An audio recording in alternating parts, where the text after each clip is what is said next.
Donc voilà, bonsoir à tous. Alors bienvenue pour ce premier webinaire du département études. Donc aujourd'hui, ce soir, on va parler du grand cormoran et de l'hivernage en Wallonie et à Bruxelles. Alors ça fait environ 30 ans qu'on fait des suivis du grand cormoran assez détaillés, comme vous allez le voir, dans nos deux régions. Et donc c'est l'occasion, puisqu'on vient d'avoir en fait le premier comptage cet hiver, le week-end passé, de faire un peu le bilan de toutes ces années de suivi avec vous. Alors, si on se replonge dans le passé, on a la chance que pour les oiseaux d'eau, on a vraiment un suivi des populations qui se fait depuis très longtemps, depuis en fait les années 60. C'est en fait le premier système de monitoring qui a été mis en place par AVES, vraiment à la création d'AVES. Et donc, depuis les années 60, on compte chaque hiver les oiseaux d'eau, comme encore maintenant, principalement à la mi-janvier, mais aussi normalement les week-ends du milieu du mois. Et donc, là, j'ai fait un peu le top 5 de l'abondance des espèces en fonction des décennies, enfin pour chaque décennie. Dans les années 60, les deux espèces les plus abondantes, c'est le canard colvert et la foulque macroule, et le cormoran n'était pas du tout présent. En fait, à l'époque, il était même vraiment menacé de disparition en Europe. Il restait dans les années 60 quelques colonies seulement aux Pays-Bas et peut-être au Danemark, et quelques centaines de couples seulement. Donc pour la sous-espèce qui nous intéresse d'ailleurs ce soir, c'est la sous-espèce sinensis, qu'on appelle aussi continentale. Le cormoran était présent sur les côtes de Norvège et de Grande-Bretagne comme encore maintenant, mais c'est l'autre sous-espèce, la sous-espèce carbo. Donc chez nous, voilà, on avait une situation avec beaucoup moins d'oiseaux d'eau que maintenant d'ailleurs en général, et surtout pas de cormorans. Puis dans les années 70, c'est un peu le même. Le filigule milouin fait son apparition dans le top 5 de l'abondance. Le grand cormoran aussi, mais on n'en comptait que quelques-uns chaque hiver. Il était 29e en ordre d'abondance. Dans les années 80, pas de gros changements, en tout cas pas de changement dans le top 2. Le cormoran est toujours présent en très très petit nombre. Et puis alors, dans les années 90, c'est le grand changement. Le cormoran apparaît directement dans le top 5 des espèces d'oiseaux d'eau les plus abondantes. Ici, donc, comme je le mets, c'est seulement les espèces indigènes et je n'ai pas compté les laridés. Donc voilà, à ce moment-là, dans les années 90, on a déjà plusieurs milliers de grands cormorans qui hivernent, qui passent l'hiver en Wallonie. Dans les années 2000, il reste 4e, et dans les années 2010, il monte même à la 3e place, en fait à cause de la diminution du filigule milouin. Donc voilà, le grand cormoran est vraiment chez nous, vous le savez d'ailleurs, si vous sortez l'hiver, une espèce omniprésente sur nos plans d'eau, sur nos rivières, mais ce n'était pas du tout le cas il y a de ça une trentaine d'années. Donc voilà, ce soir, on va essayer d'un peu comprendre comment cette espèce est devenue vraiment une des espèces dominantes de notre avifaune hivernale, en tout cas en ce qui concerne les oiseaux d'eau. Donc, on va essayer de décrire la dynamique de l'installation et la consolidation de cette nouvelle ère d'hivernage pour lui, puisque voilà, quelque part, c'est une conquête du grand cormoran, l'hivernage en Wallonie. Et on va aussi regarder en quoi les fluctuations de ses effectifs nous informent sur l'environnement, en fait, donc sur les zones humides elles-mêmes qui sont en changement perpétuel.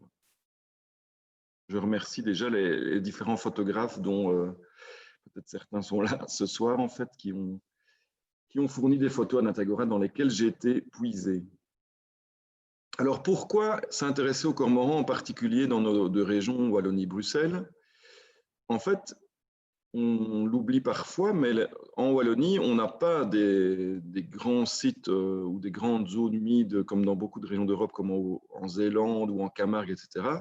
Mais on a une variété en fait d'habitats assez différents les uns des autres sur un petit territoire. Donc, par exemple, on a la Meuse, un fleuve quand même important, en tout cas pour certaines espèces d'oiseaux d'eau. On a aussi quand même des grands marais comme les marais d'Archy, mais aussi Virel et d'autres sites. On a aussi les barrages de l'Odeur, évidemment, tous des milieux finalement assez différents et importants pour différentes espèces d'oiseaux d'eau. Et on a aussi, en Haute-Belgique, des rivières aux cours plus naturels, comme la Semois, la Lesse, l'Ourthe, etc. Donc, on a une variété d'habitats sur un petit territoire qui n'était pas occupé par le cormoran. Et il est arrivé finalement à occuper un peu tous ces habitats. Puisque, par exemple, si je prends les sites où on fait des recensements d'oiseaux d'eau, au moins 50% des sites abritent un cormoran à chaque comptage, quoi. Donc, c'est vraiment une espèce omniprésente. Et alors, l'intérêt aussi d'étudier le cormoran chez nous, c'est qu'il y a plusieurs institutions qui ont collaboré pour étudier le phénomène, puisque c'était quand même assez nouveau. Et évidemment, il y a Aves, mais on a collaboré depuis longtemps avec la région wallonne et à Bruxelles avec Bruxelles Environnement pour le monitoring des oiseaux en général, mais en particulier pour le cormoran, puisque vous le savez, c'est une espèce qui pose parfois problème, en tout cas où il y a certains conflits, disons, avec le monde de la pêche notamment. Et donc voilà, dès le départ, en fait, la région wallonne voulait s'informer de comment évoluer les populations, etc., mais aussi à participer directement au comptage, notamment grâce au DNF dans certaines régions. C'est le DNF en fait qui participe au comptage directement des dortoirs. Alors on a aussi la chance d'avoir une unité de l'Université de Namur qui étudie depuis longtemps la Meuse comme écosystème et qui étudie donc les changements dans cet écosystème Meuse et qui a apporté plein d'infos intéressantes pour comprendre en fait ce qui se passe sous l'eau, parce que vous allez voir que c'est vraiment important pour finalement comprendre l'évolution de l'effectif du cormoran. Et puis tout ça se fait en fait dans un cadre international, puisque vous savez donc que les recensements qu'on fait les oiseaux d'eau en hiver, ben, ça se fait dans un cadre vraiment mondial même. En termes de couverture géographique, c'est le système de monitoring le plus répandu dans le monde, puisqu'on compte les oiseaux d'eau vraiment sur les 5 continents. Donc, c'est des milliers de personnes à travers le monde qui participent à ce comptage, mais en particulier donc l'association qui regroupe tous ces comptages, qui s'appelle Wetlands International, travaille par groupe de travail sur des espèces en particulier, et il y a un groupe actif sur le cormoran. Et donc, vous allez voir qu'il a coordonné différents travaux qui nous intéressent directement. Donc voilà, on a un contexte avec une zone vide de cormorans qui s'est remplie de cormorans dans des habitats différents et plein de collaborations. Et j'ai oublié de dire évidemment que dès le début, il y a eu de l'intérêt de la part de plusieurs ornithologues de terrain, dont certains sont là ce soir et que je salue, pour étudier plus en détail, non seulement compter les cormorans, mais aussi, par exemple, chercher après des bagues de couleurs, suivre les colonies, compter les jeunes dans les nids pour avoir une idée du succès reproducteur. Donc, il y a vraiment toute une dynamique qui s'est mise en place depuis 30 ans et qui dépasse même largement ce que j'ai le temps de montrer ici. Donc, ici, je vais me concentrer essentiellement sur les nombres d'oiseaux, mais il y a plein de choses intéressantes à dire. Et d'ailleurs, vous pouvez aller sur le site aves.be/bulletin. Là, vous avez accès à tous les articles parus dans le bulletin. Et si vous tapez Grand Cormoran, vous verrez qu'il y a pas mal d'informations beaucoup plus larges de ce sur quoi je vais parler ce soir. Alors, un petit rappel sur le cormoran, ça peut paraître évident pour tout le monde, mais je fais quand même ce petit tour d'horizon de l'écologie de l'espèce. Donc, c'est un oiseau évidemment piscivore, qui mange parfois des écrevisses, mais il se concentre essentiellement, lui, sur des poissons, qui pratique notamment une pêche sociale. Pas seulement, parfois il pêche tout seul, notamment quand il pêche des anguilles, etc., il est seul, mais il s'attaque aussi aux bancs de poissons, et là, souvent, il le fait en groupe, c'est parfois assez spectaculaire. Ceux qui connaissent l'Eiselmeer, il y a des pêches communautaires de plusieurs milliers de cormorans dans ce plan d'eau. Alors, évidemment, il y a eu beaucoup de débats sur tout ce qui est régime alimentaire du cormoran et la quantité qu'il peut manger. On estime qu'en hiver, il mange entre 3 à 400 grammes de poissons par jour. Alors, c'est une espèce coloniale, comme beaucoup d'oiseaux d'eau, et il a la particularité d'être arboricole. Enfin, en tout cas, cette sous-espèce sinensis est normalement arboricole pour établir ses colonies. Ouais, évidemment, il s'est adapté à beaucoup de circonstances et donc parfois il fait son nid au sol maintenant. Mais en Belgique, les colonies qu'on connaît sont toutes arboricoles. Ici, c'est l'ancienne colonie d'archis qui était visible au temps où il y avait encore des arbres dressés en face de l'observatoire d'Anzy. Toujours la même colonie, vous reconnaissez l'observatoire dans le fond, mais les arbres devant n'existent pratiquement plus. Là, c'est des jeunes cormorans dans cette colonie. La colonie existe toujours, mais s'est déplacée dans le site.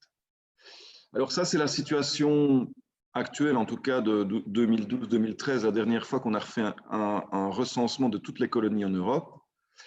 Donc là, c'était un gros effort collectif de nombreux ornithologues partout en Europe pour compter en fait toutes les colonies existantes. Évidemment, en Belgique, on l'a fait aussi. Et donc, il y a un bouquin qui est paru, qui fait un peu le topo sur tous les pays. Et vous voyez que la sous-espèce, donc sinensis, est maintenant présente aux Pays-Bas, au Danemark, tout le pourtour de la Baltique. Et alors, il y a une autre sous-population qui se trouve sur la mer Noire, mais évidemment, elle ne nous concerne pas parce que ce n'est pas du tout le même axe migratoire. Donc, les cormorans qu'on voit chez nous l'hiver viennent de cette population centrée sur la Baltique actuellement, le Danemark et les Pays-Bas, et le nord de l'Allemagne. Alors, en hiver, ben, cette population donc shift vers le sud-ouest. Donc ici, c'est une carte qui représente un comptage de tous les dortoirs d'Europe qu'on a fait simultanément à la mi-janvier 2003. Donc évidemment, on y a participé, mais nous, on le fait chaque hiver, ce comptage de dortoirs, comme vous allez le voir, mais il y a des pays où on ne le fait pas chaque hiver, comme en Espagne, parce que c'est un grand pays avec peu d'ornithologues. Donc là, il y a eu un effort particulier en 2003. Il y a également eu le même effort en 2013. Et là, l'article est sur le point de sortir. Ça a mis un peu de temps pour aboutir. Donc, on voit ici, c'est pas grave, c'est plus ou moins la même répartition, que le cormoran en hiver, ben, il descend sous une limite de température. Ici, on a mis l'isotherme de moins 1,5 degrés comme température moyenne. Donc, on voit que, ben, évidemment, il quitte les endroits où c'est gelé en permanence. Et il se retrouve donc principalement en Espagne, en France et dans nos régions, mais il peut hiverner jusque dans le sud de la Suède quand même. Il y a un tout petit peu d'hivernage en Afrique du Nord. Alors évidemment, ce qui est particulier avec le cormoran, comme je le disais, c'est que dans les années 60, c'était vraiment une sous-espèce en voie de disparition. Il restait quelques colonies, il avait été persécuté, certains de ses habitats s'étaient dégradés, mais historiquement, au XVIIIe siècle, au XIXe siècle. Au XIXe siècle, il y a eu vraiment beaucoup d'efforts, entre guillemets, de persécution. Et finalement, par exemple, dans les années 50, il y a eu un accord pour que les pêcheurs en ont toléré 1200 couples. Mais donc voilà, on était dans cette situation-là. Et puis voilà, l'espèce a été protégée dans plusieurs pays. Puis, il y a eu vraiment un boom de la population. Ici, je montre les tendances issues des comptages hivernaux à travers l'Europe. Et donc, on voit ici le nombre d'individus sur l'axe vertical. Donc, dans les années 70, on était vraiment très bas. Et puis, là, on a eu une augmentation vraiment très forte jusqu'au début des années 2000. Et puis, l'augmentation a continué, mais beaucoup moins forte ensuite.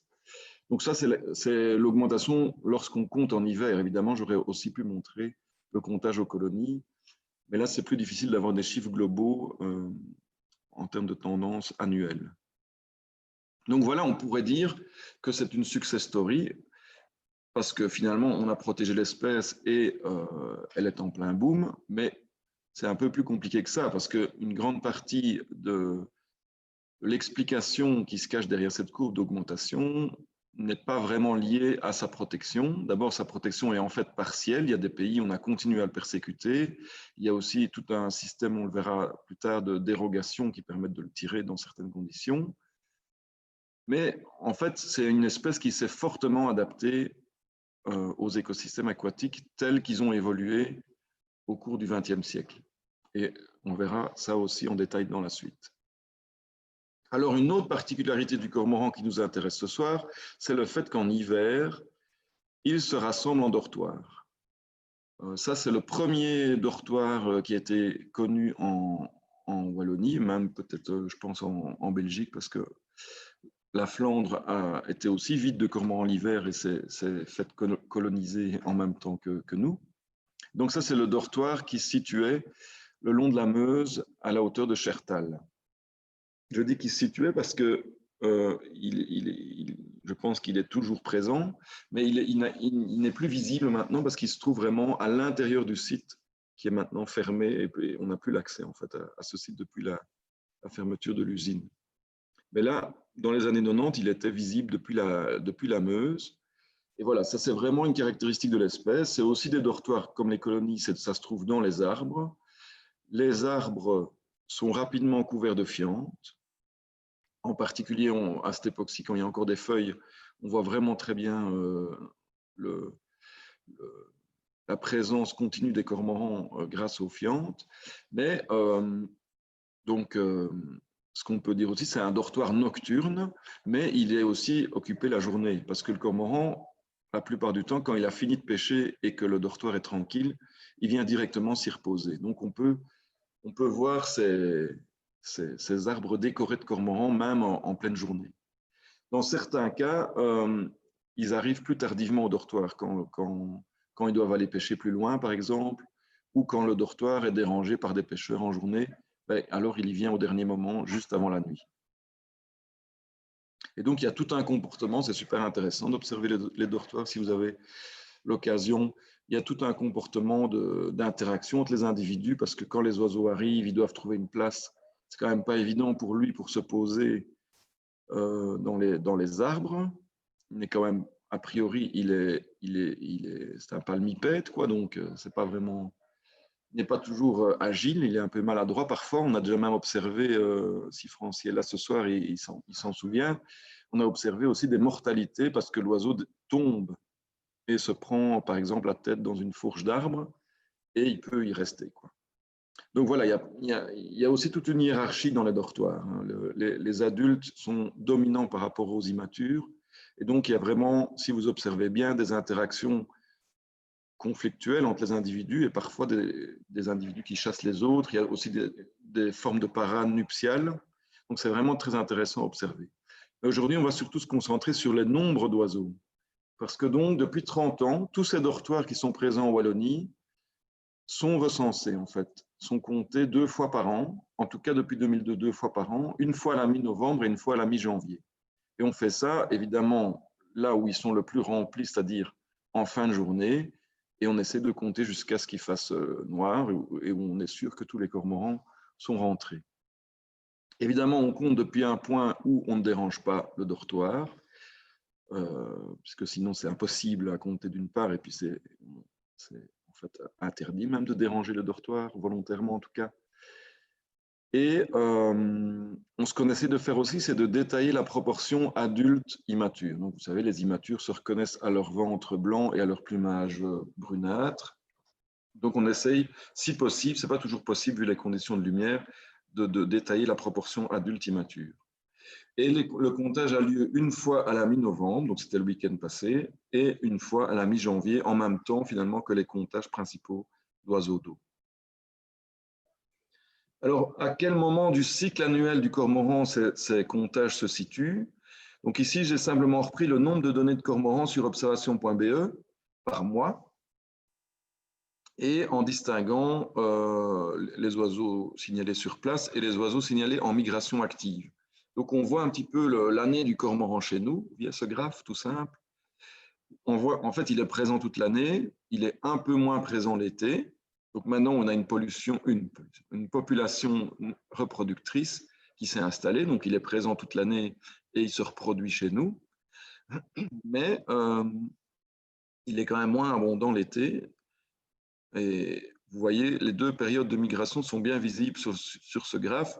La migration d'automne commence en septembre, culmine en octobre et se termine en novembre. Alors que la migration de printemps, elle a lieu sur une période plus courte et c'est moins visible, mais c'est surtout en mars que les cormorans qui ont donc hiverné en Espagne et qui remontent vers la Baltique survolent nos régions. Alors, on peut superposer à ce graphe un autre qui est celui où on renseigne en fait les cormorans actifs dans la colonie. Donc, c'est construisant un nid ou nourrissant les jeunes, etc. Et vous voyez qu'en fait, déjà même fin décembre, mais déjà en janvier, les colonies commencent à être actives. Mais évidemment, l'activité culmine au milieu du printemps. Et puis, la nidification dans nos régions est assez hâtive, alors que dans le nord de l'Europe, ils doivent attendre avril-mai pour commencer à s'installer. Chez nous, ils s'installent finalement au cœur de l'hiver, surtout les hivers doux. Et donc, les deux comptages ont lieu juste à la fin de la période de migration d'automne. Il y a encore un peu de migration en fait à la mi-novembre et au cœur de l'hiver, donc à la mi-janvier, à une époque où certains dortoirs qui servent aussi de colonies ont déjà les premiers individus nicheurs qui sont là, quoi. Mais en gros, c'est quand même le mois de janvier, c'est la période qui est prise comme référence, souvent parce que c'est le cœur de l'hiver, c'est là où il y a le moins de mouvements migratoires pour la plupart des espèces, en tout cas, et pour le cormoran également. Alors voilà, je vais directement montrer les résultats de l'évolution du nombre de cormorans total, donc en sommant finalement tous les dortoirs. Évidemment, ce qui se passe, c'est que maintenant, vous allez le voir, il y a plusieurs dizaines de dortoirs répartis dans toutes les régions et certains sont pas facilement accessibles. Donc, depuis quelques années, on n'a pas un comptage de 100% des dortoirs à chaque comptage. Parfois, même les conditions météo empêchent tout simplement l'accès à certains dortoirs. Puis, il y a des dortoirs qui sont en zone privée, dans des carrières, par exemple, qui ne sont pas facilement accessibles. Donc, pour faire ces analyses-là, ce qu'on a fait, c'est qu'on a utilisé une technique assez courante qui permet d'interpoler en fait les résultats manquants. Donc, on sait que le dortoir est occupé, ou on suppose que le dortoir est occupé, et on applique des modèles mathématiques qui vont boucher les trous quelque part, qui ne sont en fait pas très nombreux, donc finalement le résultat final est assez fiable. C'est un peu la même technique que ce qu'on utilise pour les suivis par point d'écoute des oiseaux nicheurs. Et donc voilà le résultat des 30 ans de suivi. Donc globalement, là j'ai mis pour la mi-janvier, un peu le comptage de référence. Alors la courbe bleue vous indique le nombre réel observé à la mi-janvier. Donc le nombre est sur l'axe vertical évidemment. Et la courbe rouge, c'est un peu voilà, la courbe de régression, on va dire, moyenne. Et donc, on obtient une augmentation de 5,1% par an en moyenne sur toute la période. Mais je dis tout de suite que cette augmentation, elle a surtout eu lieu entre 1991 et 2003-2004.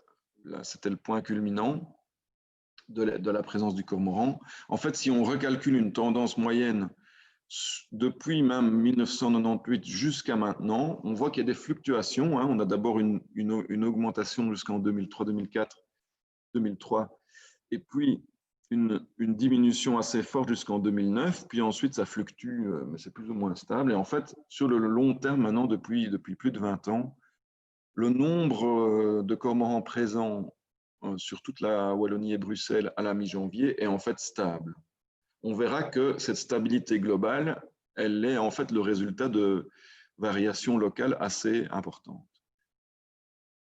Donc, ce qu'on peut se poser comme question quand on voit ces fluctuations, déjà, on peut penser, voilà, le cormoran est arrivé, a découvert la Wallonie comme zone d'hivernage, s'y est installé progressivement en une grosse décennie, puis, voilà, fluctue autour d'un nombre stable, probablement on pourrait dire la capacité d'accueil de la Wallonie se situe autour de 3500 à 4000 individus.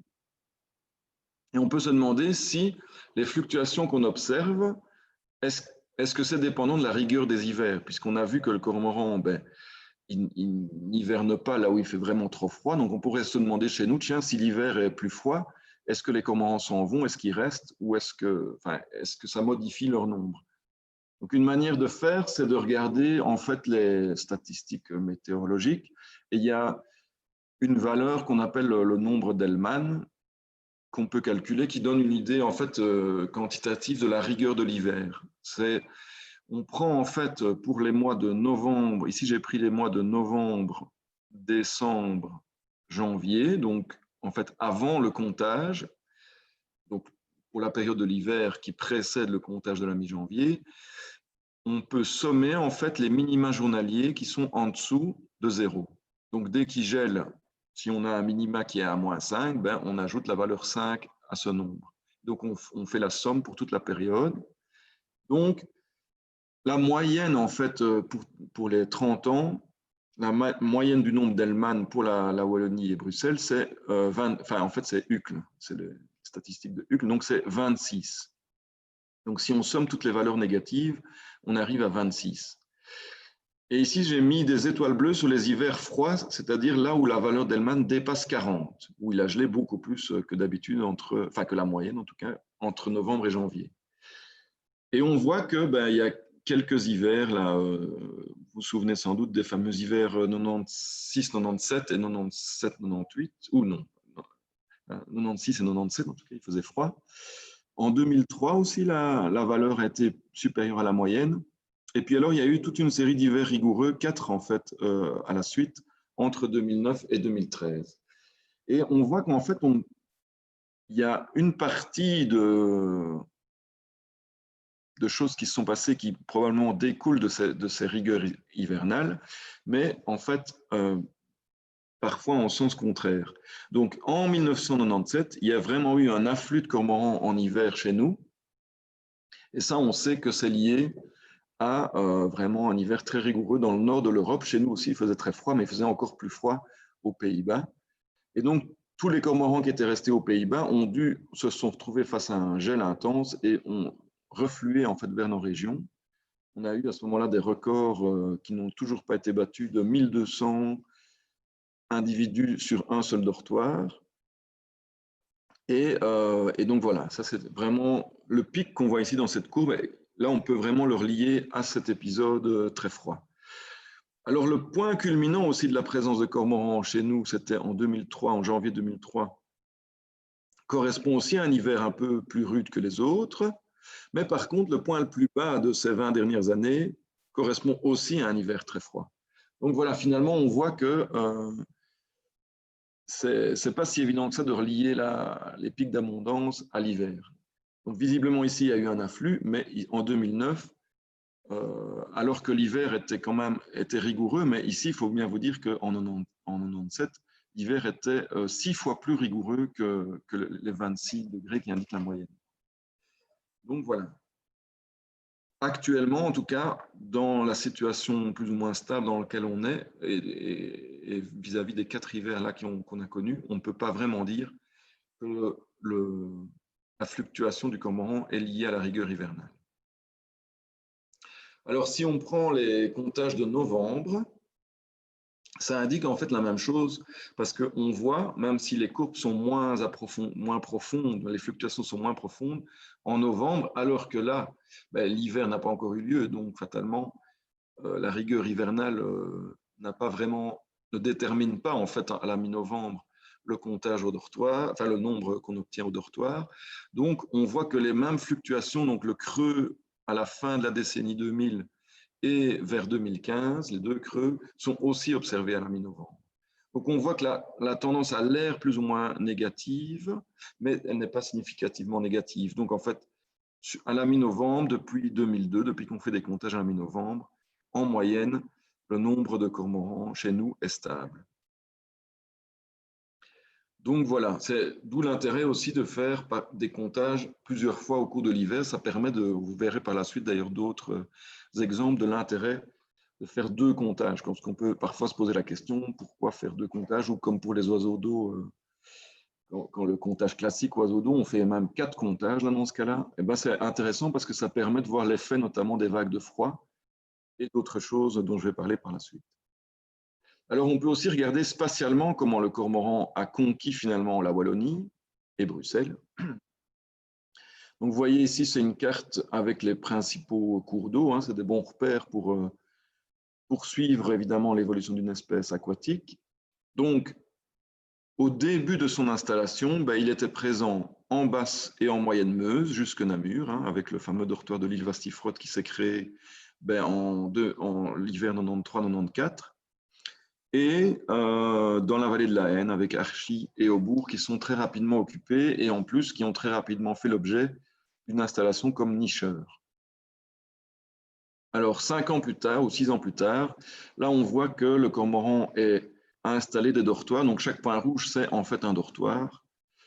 Ben, il commence à avoir donc, remonté également les affluents. Donc, il avait des dortoirs sur la Lesse, sur la Semois, sur l'Ourthe, plusieurs. Vous voyez qu'ils ont tendance à se répartir un peu de manière homogène dans l'espace, hein, en s'espaçant de 20-30 km. Et également dans la région bruxelloise, il commence à arriver aussi.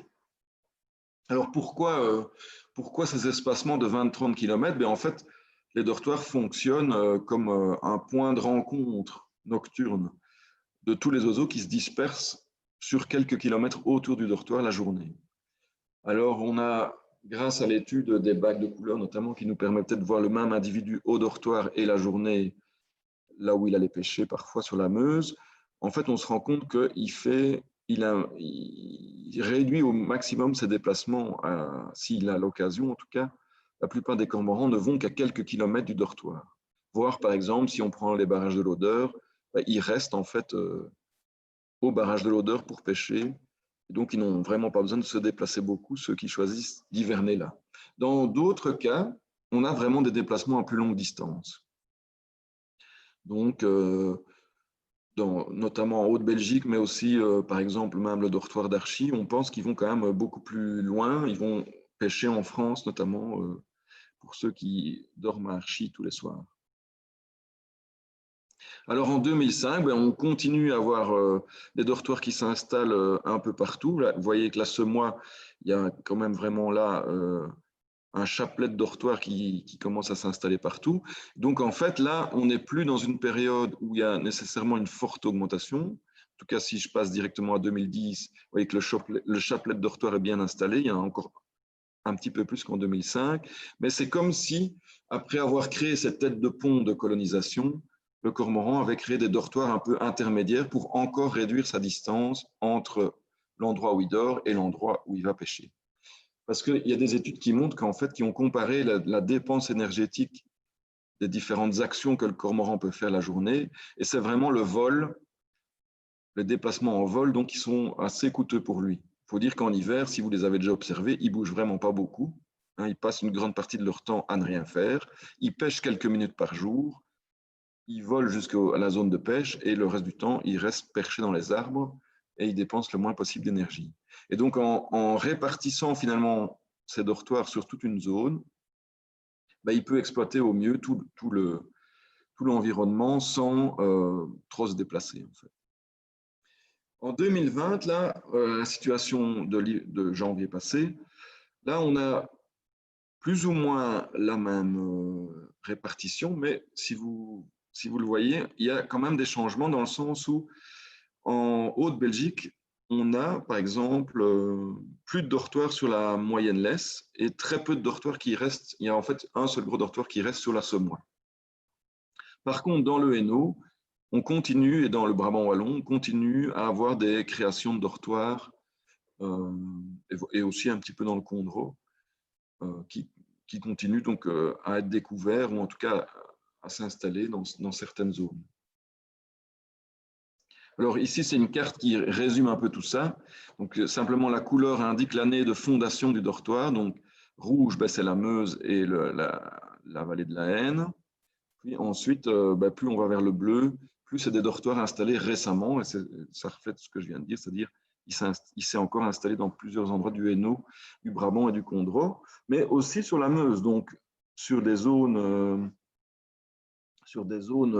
occupées depuis longtemps. On a quand même parfois des changements, en fait, où, par exemple, ici, j'ai aussi mis par une croix les dortoirs qui sont abandonnés ou supposés abandonnés pour l'instant, en tout cas. Donc, il y a notamment le dortoir pour ceux qui connaissent la région, des îles des Béguines à Gives, entre Andenne et Oui.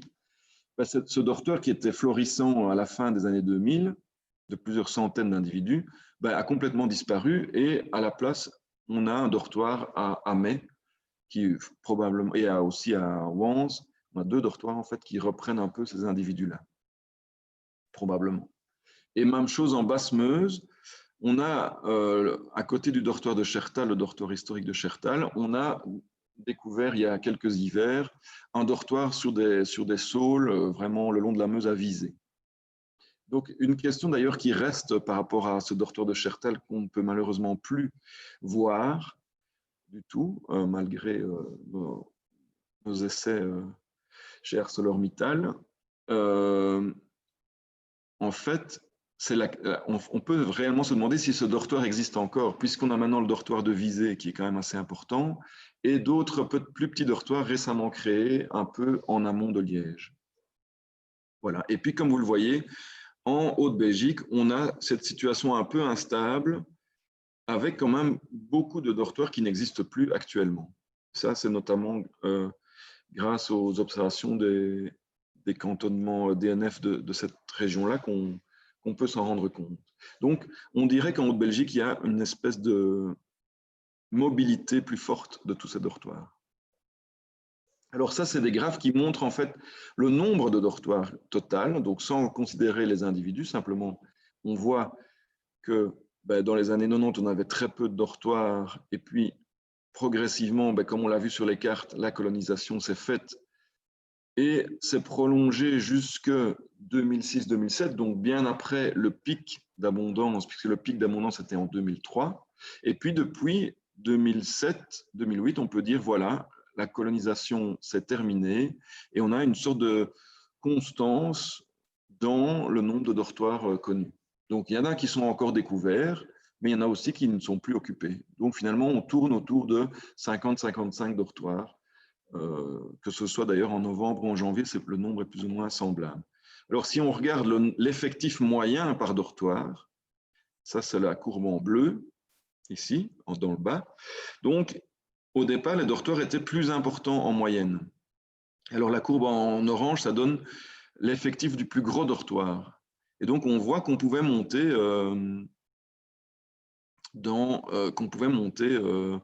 en fait, je me suis trompé tout à l'heure, ce n'était pas 1200, le record, c'est 1500, maintenant, je m'en souviens. Donc, on est monté jusqu'à 1500 individus sur un seul dortoir, c'était dans la basse Sambre, et c'était vraiment lié à cette vague de froid. Sinon, on avait quand même plusieurs dortoirs qui tournaient autour de 800 000 individus, mais sinon, la moyenne était entre 2 et 400, et puis cette moyenne est descendue progressivement pour se stabiliser au même moment que le nombre de dortoirs s'est stabilisé, donc vers 2007-2008. Donc là, on a vraiment, vers 2007-2008, finalement, la stabilisation de la colonisation de la Wallonie. Je regarde le timing, je vais un peu accélérer. Donc, on a en Wallonie, comme je le disais, une variété d'habitats. Et en fait, on peut les classer en 3 zones. C'est un peu arbitraire, mais ça correspond à un peu des habitats différents du point de vue du cormoran, en tout cas. Enfin, donc, c'est ce que j'appelle la zone ouest. Donc, c'est toute la moyenne Belgique, y compris Bruxelles, et l'ouest de la Meuse, en fait. Où là, on a principalement un habitat soit de rivières très très lentes, comme la Sambre ou la Haine, voire l'Escaut, les canaux et des étangs. On a évidemment la Meuse,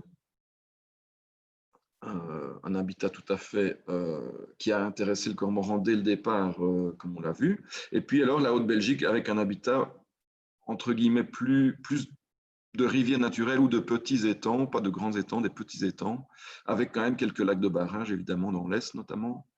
Donc voilà. Et on peut étudier l'évolution du nombre dans ces 3 régions. Et ce qu'on voit, c'est que, comme je le disais, la Meuse a été colonisée en premier. Ensuite, on voit que lors de l'hiver 97, le Hainaut, la zone ouest en général, elle aussi était colonisée. Quand je dis colonie, dans ce cas-ci, je ne parle pas d'oiseaux nicheurs, je parle bien d'oiseaux hivernants, mais qui arrivent quand même à occuper une certaine région régulièrement. Et dans ce cas-là, c'est la Sambre en 97 qui a vraiment servi de refuge pour l'arrivée de ces cormorans chassés par l'hiver. Et puis alors, en 2003, au point culminant finalement de l'abondance du cormoran chez nous, on a une situation où on a environ entre 500 et 1000 cormorans dans l'Est, 1000 cormorans dans l'Ouest et 3500 rien que pour la Meuse, si on additionne tous les dortoirs de Meuse. La Meuse, à cette époque-là, doit vraiment être vue comme l'habitat idéal pour le cormoran, d'un point de vue écologique. Mais ce qui s'est passé par la suite, ça a été un peu une surprise pour nous, parce qu'on suivait vraiment bien le cormoran en Meuse et ça semblait ne jamais devoir s'arrêter, cette présence intense du cormoran. On voyait des vols de plusieurs centaines d'oiseaux qui survolaient Namur tous les matins pour aller pêcher dans les darses. Voilà, c'était très spectaculaire et ça avait l'air d'être éternel comme ça, comme spectacle quotidien. Mais non, ça n'a pas du tout été éternel. La population mosane, hivernale, s'est vraiment crachée en quelques années. Alors que celle de l'Ouest a continué à augmenter pour se stabiliser autour de 2007-2008, et celle de la zone Est a aussi continué non, c'est plutôt stabilisé, plus ou moins au même moment qu'elle se crachait en Meuse. Donc on ne peut pas dire non plus que les oiseaux qui ont quitté la Meuse se sont réfugiés dans les autres régions, parce que l'augmentation dans l'Ouest et la stabilité dans l'Est ne compensent pas la perte des oiseaux qu'on a observé en Meuse. Alors, qu'est-ce qui s'est passé dans la Meuse? Ben ça, donc c'est là qu'intervient l'Université de Namur, qui étudie la Meuse depuis longtemps, et notamment, ben, ils suivent les populations de poissons. On savait, grâce à une étude du régime alimentaire, que la proie principale du cormoran en Meuse, et probablement dans beaucoup de systèmes aquatiques chez nous, c'est le gardon, Rutilus rutilus, que voilà sur la photo. Et on voit que les densités en Meuse, dans les années 90, les densités, plutôt, prenons la biomasse par exemple, donc le nombre de kilos à l'hectare de gardons est vraiment importante. On a 200 kilos à l'hectare de gardons. À l'époque, dans les années 90, il y a eu une étude du régime alimentaire qui a montré que les cormorans, enfin plutôt au début des années 2000, les cormorans qui étaient très nombreux à l'époque, consommaient chaque année 20% de ces 200 kilos à l'hectare. Mais en fait, comme c'est une espèce très productive, le gardon, ça n'avait pas d'influence sur la dynamique de population du gardon. Parce que c'est une espèce, si les prédateurs en consomment 20%, les pêcheurs d'ailleurs en prenaient aussi plus ou moins 20%, elle reconstituait ses stocks tout à fait facilement. Donc c'était une situation plus théoriquement stable, à haute densité de gardons. Et puis alors, ce qu'ils ont vraiment observé, c'est un crash de la population de gardons après 2002. Et on est actuellement, enfin en tout cas actuellement je ne sais pas, mais vers 2010-2012, on était vraiment à 10%, enfin il restait 10%, voire moins, de gardons par rapport à ce qu'on avait connu seulement quelques années avant.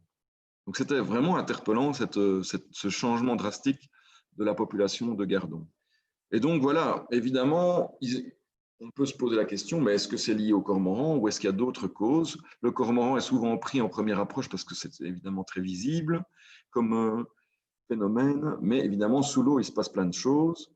Et notamment, ben, c'est ce que l'Université de Namur a regardé. Donc, on a sur ce graphe, donc en noir, la courbe noire, c'est l'évolution du cormoran, donc augmentation plus diminution. En courbe, la courbe pointillé, en fait, c'est intéressant, c'est le phytoplancton, la quantité de phytoplancton. Et on voit qu'elle diminue, légèrement jusque 2002, et puis drastiquement à partir de 2002. Et la biomasse en gardon, donc ça c'est les étoiles, ben, vous voyez qu'elle suit finalement le phytoplancton, c'est normal puisque le gardon se nourrit de ce plancton. Donc le plancton disparaît, le gardon disparaît. Et le coupable, si on peut dire, c'est probablement cette espèce de mollusque, la corbicule, qui est arrivée dans la Meuse en remontant la Meuse. Donc c'est une espèce invasive. Je suppose qu'elle est arrivée par les ballasts de bateaux. Et elle est arrivée en fait en tout cas vers 2004, elle était déjà bien présente depuis la Hollande jusqu'à la frontière française. Et Lise Marie, que beaucoup d'entre vous connaissent, puisqu'elle est la présidente d'Aves Namur actuellement, a notamment étudié cette corbicule lorsqu'elle était chercheuse à l'université de Namur. Et elle a pu montrer que c'est un grand filtrateur, en fait. Donc, cette corbicule se nourrit du plancton. Donc, on pense que c'est vraiment l'action de cette espèce qui a envahi le fond de la Meuse qui a fait diminuer drastiquement le plancton. Et on a une situation donc que je vais expliquer ici qui pourrait, ça a l'air d'être le facteur explicatif finalement de ce déclin observé du grand cormoran. Donc en 2001, avant l'arrivée de la corbicule, on a une situation avec la Meuse. Ici, je pense, c'est l'écluse d'Andenne. Non, c'est une écluse, en tout cas en moyenne Meuse. Et donc, vous voyez que la Meuse, ce n'est pas non plus un habitat aquatique super attirant au premier regard si on pense oiseaux d'eau.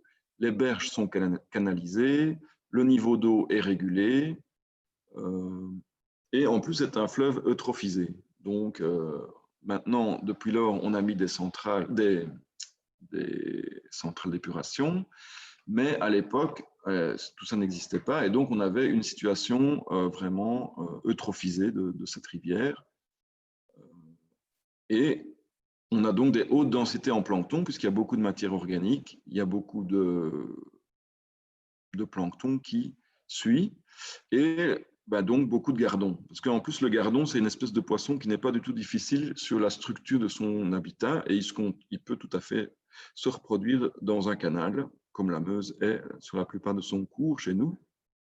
Et donc, on a beaucoup de gardons. En plus, comme le cours d'eau est canalisé, il n'y a pas non plus de refuge pour les poissons. Et donc, c'est pour ça qu'on voyait ces pêches vraiment de masse où littéralement les cormorans coinçaient les bancs de gardons contre les murs, enfin contre les berges bétonnées, et s'en nourrissaient facilement. Et donc, on a une haute disponibilité en proie à cette époque-là. En plus, on a les îles de Meuse, qui sont vraiment des sites idéaux pour y faire un dortoir, puisqu'il y a des arbres et pas de dérangement. Et donc, on a vraiment une situation idéale pour le grand cormoran tout l'hiver. Et donc, ça explique vraiment les grandes quantités de cormorans qu'on avait à l'époque. Puis, la corbicule est arrivée. Là, en plus, on a l'eutrophisation qui a tendance à s'arranger comme problème. Mais bon, la corbicule a de toute façon réglé le problème du plancton beaucoup plus vite, puisque là, on a observé vraiment une chute de la présence de plancton et parallèlement à ça, la diminution du gardon. Comme c'est un cours d'eau canalisé, la Meuse, on n'a pas et approfondi sur une grande partie de son cours. On n'a pas non plus de gravières ou de zones de faible profondeur qui, grâce à la diminution de la turbidité de l'eau, auraient pu offrir l'occasion de développement, par exemple, de macrophytes, donc qui sont favorables à d'autres poissons, comme le brochet, par exemple. Et donc, on a une situation où, au final, il y a beaucoup moins de proies disponibles pour le cormoran. Les dortoirs sont toujours là, mais ce qu'il lui faut surtout, c'est des proies. Il ne suffit pas d'un dortoir. Et donc, on a vraiment observé cette chute de la densité du cormoran comme conséquence de toute cette évolution de l'écosystème. Alors, si on regarde plus finement, on a, ici, on va regarder les trois régions, donc dans l'ouest. Là, j'ai comparé donc les nombres en janvier directement avec ceux de novembre. Et on voit, donc le nombre de dortoirs, là j'en ai déjà parlé. Ce qu'on observe, ce qui est particulièrement intéressant ici, c'est de voir qu'en 2009-2010, on a une présence normale en novembre, mais un creux en janvier, au moment de l'hiver froid. Donc, en fait, on voit que dans la zone ouest, comme on a des plans d'eau dont certains gèlent rapidement, on a une situation où si l'hiver est froid, c'est plutôt défavorable au cormoran. Depuis lors, on n'a plus eu l'occasion de tester cette hypothèse-là, vu qu'il n'a plus fait très froid l'hiver. Mais en tout cas, on peut supposer que si on a de nouveau un hiver très rude, on va avoir une diminution plus forte du cormoran. Alors que sur la Meuse, comme ça gèle évidemment moins facilement, on n'a pas observé cette différence entre novembre et janvier au moment du coup de froid, enfin de l'hiver froid de 2009, enfin de la série d'hiver froid en 2009-2010. Même si les nombres étaient plus bas, finalement, par rapport à la zone ouest, on a moins vu cette différence. Donc, la Meuse peut toujours jouer ce rôle de refuge, même si voilà, la capacité d'accueil de l'écosystème Meuse pour le cormoran a fortement diminué. Alors, dans l'Est, là, jusqu'en 2015, donc la zone Est, je le rappelle, donc la Haute-Belgique, oui, la Haute-Belgique sans l'Entre-Sambre et Meuse, on va dire. Là, on observait une stabilité de 2003-2015, tant en janvier qu'en novembre, avec peu de variations. Et en termes de nombre de dortoirs, là, par contre, vous voyez que c'est beaucoup plus fluctuant. Là, on a visiblement, les dortoirs sont moins stables dans cette région. Ils disparaissent. D'ailleurs, ce n'est pas facile à compter parce qu'il faut savoir où ils se trouvent. Certains sont, il y a une plus grande labilité des dortoirs, donc parfois les gens doivent aller sur des zones qui ne sont pas toujours facilement accessibles pour se rendre compte que le dortoir n'existe plus. Donc c'est un peu frustrant dans cette région, mais c'est très important de comprendre ce qui s'y passe. Et ce qu'on observe surtout, c'est que, ce qu'on avait commencé à observer en 2006-2015, c'est une diminution des dortoirs. Comme je l'ai dit, ceux de la Somme ont disparu, alors que le nombre total de cormorans n'a pas l'air d'évoluer de la même manière. Donc ça, c'est plutôt étonnant ce qui se passe là. Et ce qu'on s'est demandé, c'est en fait, est-ce qu'il n'y a pas une pression particulière de dérangement, voire même de destruction de cormorans dans cette région?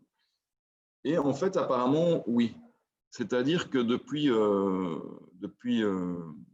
déjà de nombreuses années, il existe une possibilité de déroger à la loi sur la conservation de la nature qui protège le grand cormoran chez nous, sous des conditions relativement strictes, qui sont d'ailleurs dictées directement par la directive oiseaux. Donc, il faut notamment qu'il y ait un impact avéré du cormoran sur la pêche ou une activité de production de poissons, donc la pisciculture.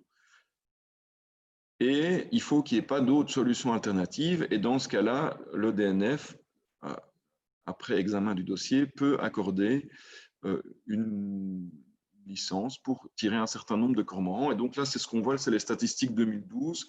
Vous voyez que par hiver, c'est quand même entre 5 et 600 cormorans qui peuvent être tirés. Et c'est principalement dans l'Est, justement. Il y en a aussi un petit peu dans l'Ouest et aussi même au nord de la Meuse, dans la Meuse, je pense, c'est cela. Vous voyez que c'est quand même la semois, la laisse, l'ourte, etc. Notamment parce que il y a toutes les activités liées à la pêche récréative, mais aussi certaines piscicultures, de truites notamment dans certaines régions. Et alors, on pense que le cormoran a potentiellement plus d'impact. En tout cas, c'est une idée fréquemment véhiculée, même si chez nous, ça n'a jamais été vraiment étudié en profondeur, que le cormoran a peut-être plus d'impact sur des rivières où les densités en poissons sont plus faibles que dans des grands lacs ou des grandes rivières comme la Meuse. Donc, naturellement, les densités en poissons sur la semois sont plus faibles que, évidemment, sur la Meuse. Même, et en plus, donc, ces densités sont influencées aussi par les réempoisonnements. Donc, voilà, ça peut créer des situations de conflit, en tout cas. Et donc, voilà, c'est pour ça que ces dérogations sont accordées. Et donc, elles pourraient éventuellement avoir comme conséquence une apparente diminution, ou en tout cas un dérangement des dortoirs. Évidemment, ce n'est qu'une hypothèse. Peut-être que naturellement, les dortoirs sont plus mobiles dans ces régions-là, dans ces biotopes-là. Et ce qui est quand même assez intéressant, c'est de comparer dans ce cas-là l'évolution sur les dortoirs et l'évolution qu'on peut déduire des recensements diurnes. Donc les recensements diurnes, c'est tout simplement les recensements d'oiseaux d'eau, les fameux DHOE, qu'on mène au cours de l'hiver. Et ici, donc, c'est les trois régions avec les mêmes couleurs. Donc, bleu, c'est la Meuse, orange, c'est la région ouest, vert, c'est la région est.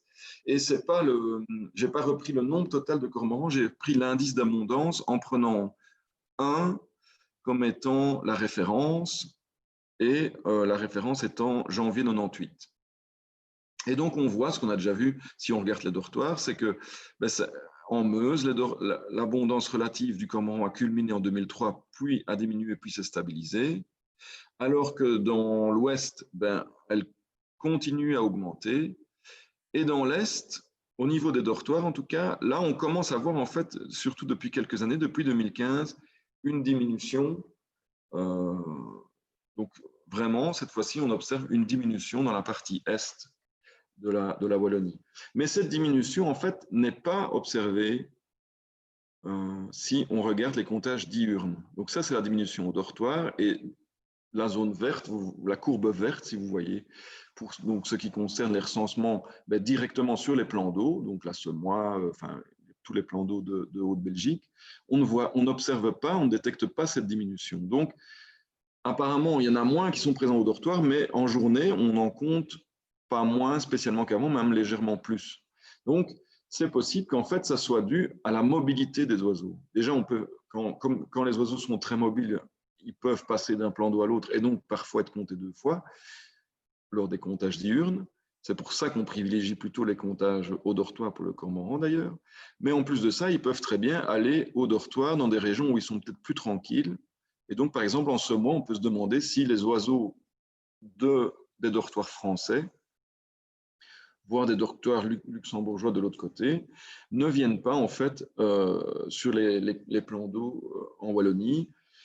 Et donc voilà, ça, finalement, il y a un peu un paradoxe entre la diminution dans les dortoirs et la diminution qui n'est pas observée au niveau des comptages diurnes. Vous voyez que donc c'est quand même vraiment intéressant de noter aussi les cormorans lors de vos comptages diurnes, hein, parce qu'on peut vraiment comparer les deux chiffres finalement. Donc voilà, est-ce qu'il y a un effet des tirs des grands cormorans en Haute-Belgique? On pourrait même être satisfait si on est embêté par les cormorans de se dire, tiens, sur les dortoirs, on en compte moins, il y a moins de dortoirs, donc ça marche. Finalement, cette entre guillemets régulation du cormoran par le tir, puisqu'il y en a moins, donc on peut supposer qu'il mange moins de poissons, donc moins de problèmes. Mais en fait, on voit que finalement, ce n'est pas ce qu'on observe en journée. Donc, c'est même possible qu'en fait, on a que ça soit contre-productif totalement, puisque si les cormorans doivent plus se déplacer pour venir s'alimenter, en fait, on a complètement perdu l'effet de diminuer leur nombre, puisqu'en plus, ils doivent plus se nourrir. Donc, puisque, comme je l'ai dit, les déplacements aériens entraînent un coût énergétique plus élevé, donc ils doivent plus s'alimenter. Et en plus, finalement, dans ces régions-là, ce qui est un peu dommage, mais c'est évidemment pas simple à obtenir, on a peu de données disponibles sur l'impact de la prédation. Contrairement à la Meuse, où ça a été bien étudié, dans la partie plus Haute-Belgique, on a peu de données sur le régime alimentaire du cormoran et sur l'impact que celui-ci peut avoir sur les poissons. Donc voilà. En résumé, donc vous avez vu que la Wallonie-Bruxelles, c'est devenu une terre d'accueil pour le cormoran, mais avec des changements assez drastiques qui se reflètent donc dans l'évolution des populations. C'est intéressant de suivre une espèce comme ça parce que c'est finalement une fenêtre parfois sur ce qui se passe sous l'eau. Et évidemment, il y a encore plein de choses à mieux comprendre et je n'ai pas eu le temps évidemment de parler de tout. Ce soir, puisque je n'ai pas eu le temps, par exemple, d'aborder la question des différences d'âge, ratio, etc. Il y a plein de choses à développer. Mais donc voilà, j'espère que ça vous a redonné l'envie de continuer à compter les cormorans et à les observer sur nos plans d'eau et aussi, évidemment, en migration. Et donc voilà, je voudrais terminer en remerciant vraiment tous les dizaines en fait, de personnes qui participent à ces comptages, qui parfois doivent compter dans des conditions difficiles comme ce week-end, par exemple, en tout cas ceux qui ont compté dimanche. Et voilà, un grand merci à toutes ces personnes. Et voilà, maintenant, on va faire une petite interruption et après, je vais répondre donc à vos questions. Donc, je vais interrompre l'enregistrement.